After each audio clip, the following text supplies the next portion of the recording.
छोट्या मुलांसाठी दोडक्याची बेसन पोळी बनवूया भन्नाट. चला ते दोडका खात नाहीत ना, चला त्यांना बेसन पोळी करून खाऊ घालूया भन्नाट दोडक्याची. चला कशी बनवायची दाखवते. भन्नाट लागते हा. चला बनवूया दोडक्याची बेसन पोळी. चला या खायची. बेसन पोळी बनवण्यासाठी हे बघा फ्रेश दोडके घेतलेले आहेत. चला तुम्हाला दाखवते कसं छोट्या मुलांसाठी दोडक्याची बेसन पोळी बनवायची. चला भन्नाट बनवूया दाखवते. पहिले ह्याला आपण कट करून घेऊन मिक्सरमध्ये बारीक करून घेणार आहे. चला दाखवते पहिले कट करून. दोडक्याची बेसन पोळी बनवण्यासाठी काय काय साहित्य तुम्हाला दाखवते. पहिले दोडका कट करून घेतलेला आपण मिक्सरमध्ये फिरून घेणार. त्याच्यासाठी कोथिंबीर, लसूण, हळद, चवीनुसार मीठ, ओवा आणि जिरे. कसं आहे लहान मुलं ना हे दाताखाली जिरे जरी आले ना त्यांना आवडत नाही, त्यामुळे हे सगळं बारीक करून घेणार आहे. हे मिक्सरमध्ये सगळं वाटण घेतलेलं आहे वाटून. चला ह्याच्यामध्ये 1 वाटी बेसन टाकून घेऊया. मी हिरा बेसन वापरले. तुम्ही कुठलंही वापरू शकता घरचं, किंवा हिरा बेसन खूप छान असतं म्हणून हे बघा मी हिरा बेसन वापरले. खूप टेस्टी लागतं ते. चला आता हे मिक्स करून घेऊया एक जीव. चला आता मिक्स झालंय आपलं सगळं. चला आता तुम्हाला कसं दाखवते मी दोडका बेसन पोळी बनवून. दोडक्याची बेसन पोळी लय टेस्टी असते आणि शरीराला दोडका चांगला असतो. लहान मुलं खात नाहीत.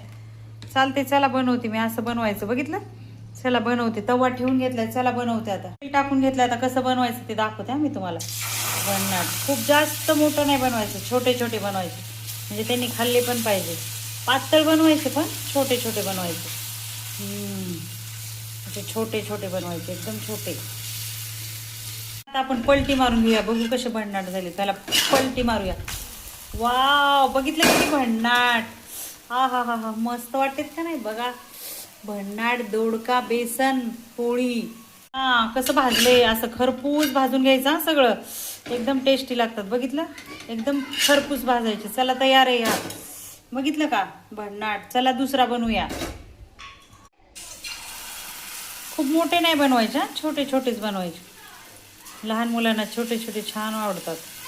भन्नाट खातात मग ते. नाही ते दोडका खात नाहीत लेकराशी.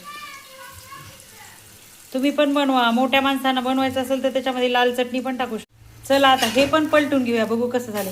वाव भन्नाट किती भन्नाट होते बघितले सगळे. आता ह्या पद्धतीने मी करून घेणार आहे. चला सगळे असेच बनवत्या भन्नाट. मस्त बेसन पोळी खाऊया. चला भन्नाट. बघितलं कशी झालीये. चला मस्त दह्याबरोबर कांदा. बघितलं कसली हिरवी मिरची पण ही जास्त तिखट नाही आहे. ही हिरवी मिरची, कांदा, हे लोणचं आणि जवसाची चटणी. चला भन्नाट खाऊया. आणि लहान मुलांना फक्त खूप भन्नाट झाली. तुम्ही पण करून बघा. ते भन्नाट लागते आणि दह्याबरोबर तर अप्रतिम लागते.